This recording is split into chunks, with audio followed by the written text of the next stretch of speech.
안녕하세요. 11월 14일 일요일 한 주간의 HLB의 소식과 주가의 위치를 바라보도록 하겠습니다. 우선은 고점 대비 69,100원에서 가장 낮은 고점 대비 낙폭과대에 위치한 상황이고요. 그러다 보니까 기술적으로 대단히 지나치게 매도한 그러한 주가의 위치가 있습니다.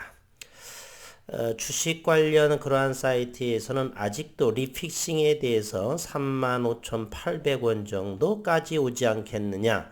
그것은 1월 20일경 3개월마다가 되기 때문에 일단은 하락과 상승 하락을 하면서 최저 리픽싱 가격이 될 수도 있고요.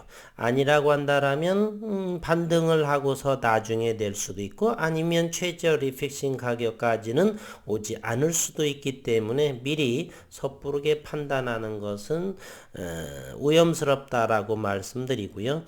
제가 바라보는 견지는 지나치게 고점 대비 낮아졌기 때문에 반등 정도 하락과 상승이 어울리면서 시장에서 결정될 것이다 라고 하는 측면입니다.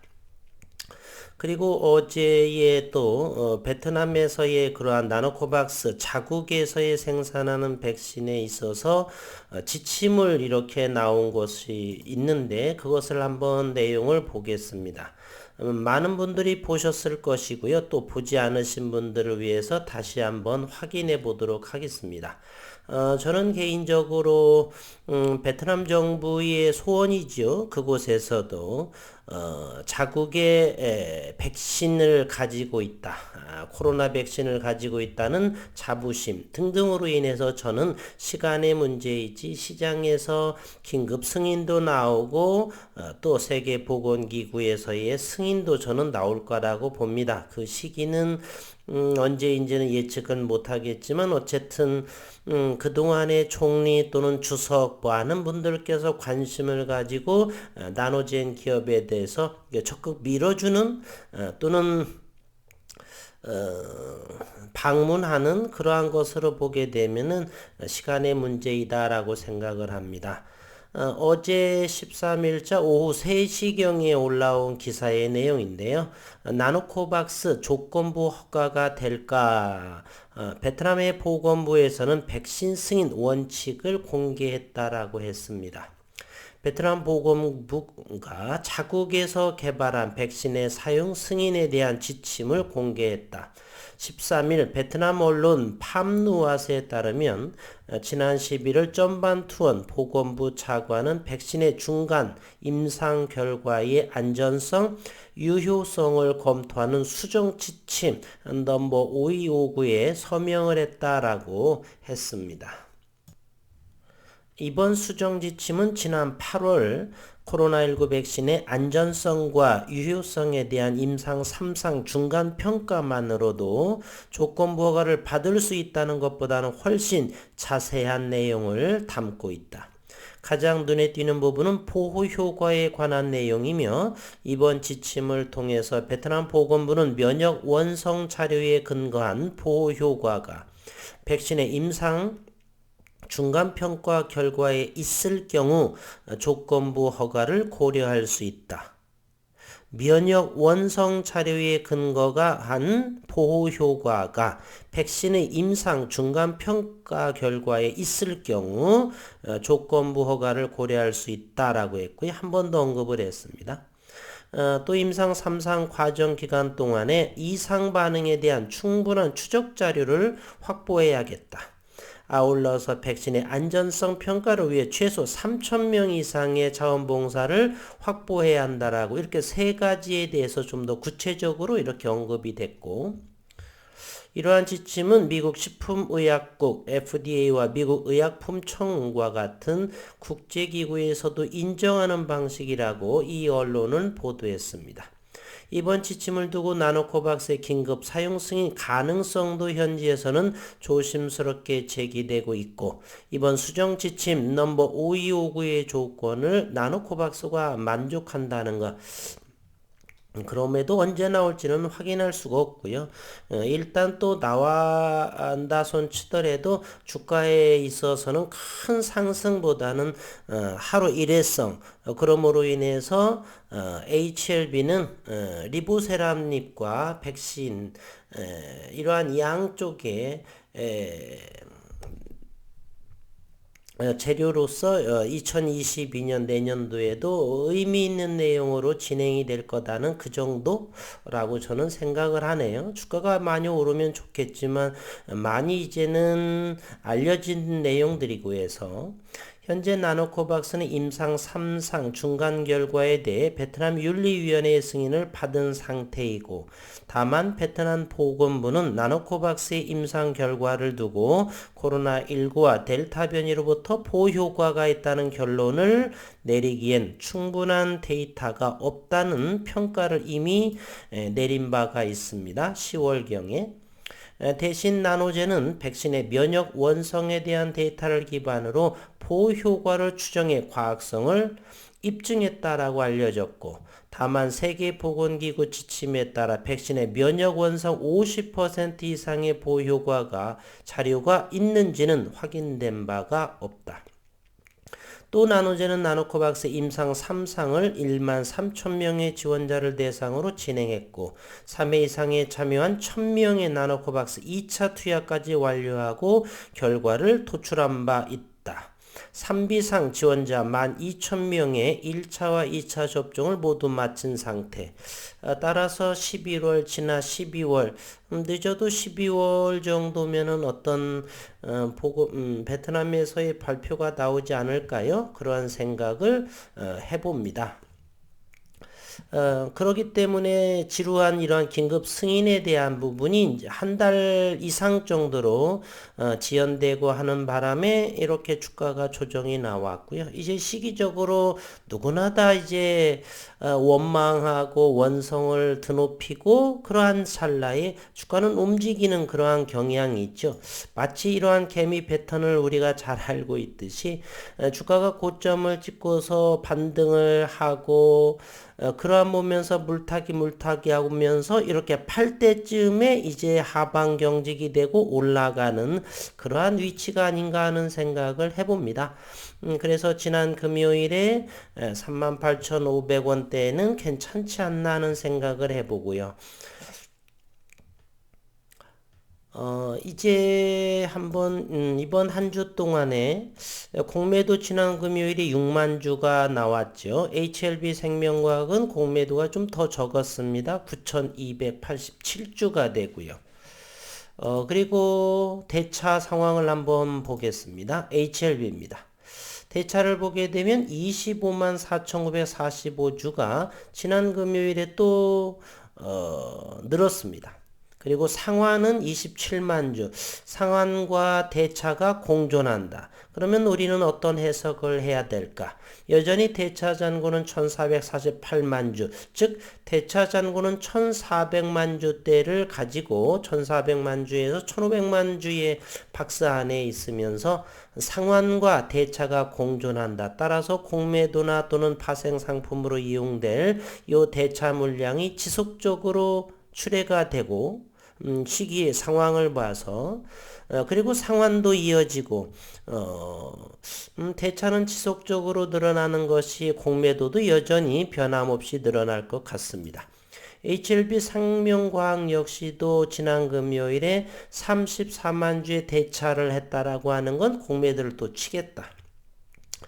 그리고 최근 4일째 외국인 수급이 들어오면서 상환도 하겠다라고 하는 모습. 현재 생명과학은 670만 주의 대차 잔고를 이렇게 보여주고 있습니다. 일단은 지난 한 주 동안 수급 상황부터 살펴보도록 하겠습니다. HLB 생명과학 4일째 22만 주, 27만 주, 21만 주, 17만 주 프로그램 배수로 인해서 이렇게 4일째 거의 지난 한 주 내내 프로그램 배수를 보여줬다라고 하는 사실이죠.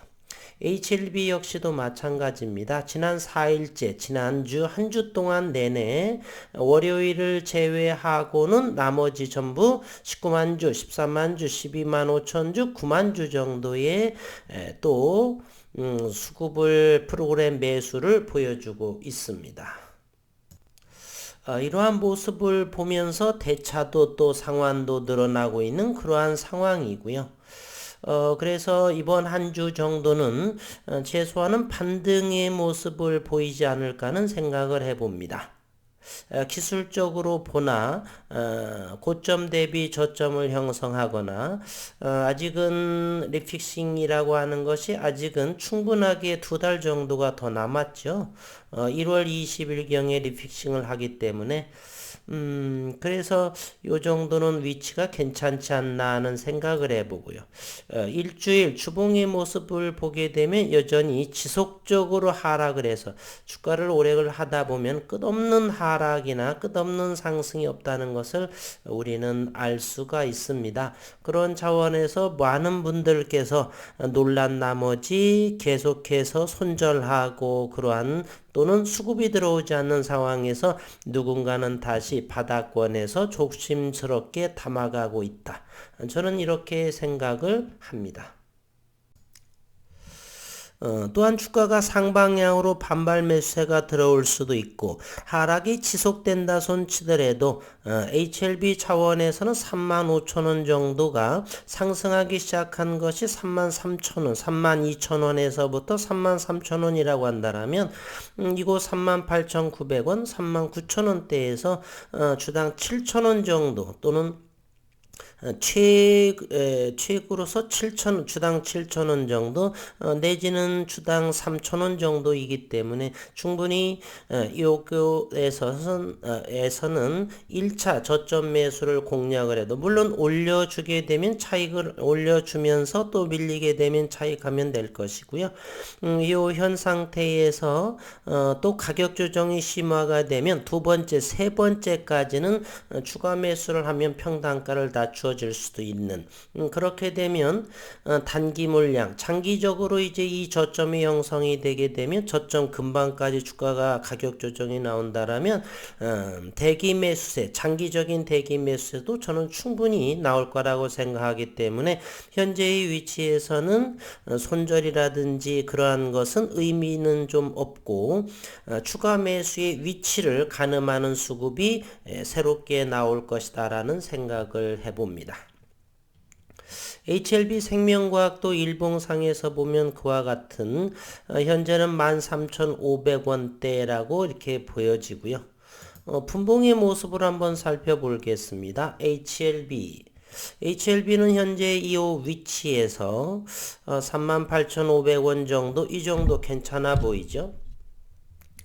지난 금요일 시간 외 물량도 한번 보게 되면 8,000주 정도의 거래량이 나왔네요. 그러면서 50원이지만은 오른 모습을 이렇게 세 타임에 걸쳐서 그렇다는 것은 매도보다는 매수의 견지는 현재 보여지고 있다. 지난 금요일에 100원 정도 올랐고 HLB 생명과학은 보합이고 따라서 매도 압박의 그러한 힘보다는 대기 매수세, 저점 매수 공략을 하는 수급 주체가 서서히 강해질 거다라고 하는 생각을 해봅니다. 주변 시장도 국내 시장 나쁘지 않아 보이고 미국 시장에서도 지난 금요일에 나스닥은 1% 정도 상승한 156.68 지수는 15,860포인트. 국내의 코스닥 시장도 천스닥을 회복한 모습이죠. 이제 이번 한 주에 내일부터 코스피가 현재 2,968.8포인트인데 3,000선을 회복하기를 기대를 해볼 수도 있다. 그리고 다우존스는 0.5% 정도 180포인트 상승해서 36,100포인트를 기록을 했는데요. 고객예탁금 $1 환율 그렇게 나빠 보이지 않아서 이번 한 주도 그렇게 코로나 현재 지금 유럽 측에서 백신의 보급 효과로 인해서 위드 코로나 시대가 진행이 되고 있는데 유럽 곳곳에서의 다시 봉쇄 조치가 내려지는 상황. 그러나 백신이 많이 보급이 되고 해서 그리고 이제 어느 정도의 위드 코로나 시대이기 때문에 큰 백신 코로나로 인해서 영향은 미흡하지 않을까. 그렇다면 주변 글로벌 시장도 어느 정도 안정세로서 대단한 악재가 발생하지 않는 한 이런 상태에서 유지가 되면서 따라서 제약바이오의 낙폭과대 위주 그러면서 그러한 부분이 반발 매수세도 이번 주라든지 11월 달에는 좀 나오지 않을까 하는 생각을 해봅니다. 12월에는 대주주 요건 등으로 인해서 또 연말 차익을 할지 12월에는 또 시장 상황 금리 인상 문제 테이퍼링 여러 가지가 있어서 좀 12월에는 또 가봐야 알겠고 이번 주와 11월 장에서는 긍정적인 글로벌 시장, 국내 시장, 제약바이오의 낙폭과대 부분으로 인해서 저는 저점 매수, 최소한은 가격 조정보다는 기간 조정 횡보의 모습이 좀 나오지 않을까 그런 생각을 해봅니다. HLB 생명과학도 한번 분봉으로 보게 되면 이곳 13,000원대에서는 이번 한 주에 기간 조정으로 나올 공사는 가능성은 다분히 높다. 그러면서 조금 더 높은 확률로 반발. 이곳을 보게 되면 생명과학은 요게 돌파하기 어려웠던 요 15,500원 즉 현재는 13,500원이기 때문에 주당 2,000원 정도의 가격 상승도 기대를 해볼 만한 상황 내지는 기간 조정을 거칠지 반등의 모습으로 보여질지 이번 한 주의 관심 사항이겠네요. HLB 제약은 지난 금요일에 1.37% 올랐죠. 충분하게 이미 14,000원대 초반에서는 강력한 저점 공략의 시점이라고 저는 생각을 합니다. G3BNT가 6%대 올랐고 그리고 넥스트 사이언스도 역시 하방 경직된 모습 15,000원대는 괜찮지 않나 하는 생각을 해보네요. 한 주간 수고 많으셨고 이번 한 주에는 지난 한 주에 외국인 수급 그리고 고점 대비의 낙폭과대의 위치 그리고 글로벌 시장과 국내 시장 안정 이래서 저점을 확고하게 다지면서 반발세가 좀 나오지 않을까 하는 생각으로 시장을 관찰해 보도록 하겠습니다. 한 주 동안 수고 많으셨고 오늘 일요일 건강하고 행복한 시간 되시기를 바라겠습니다.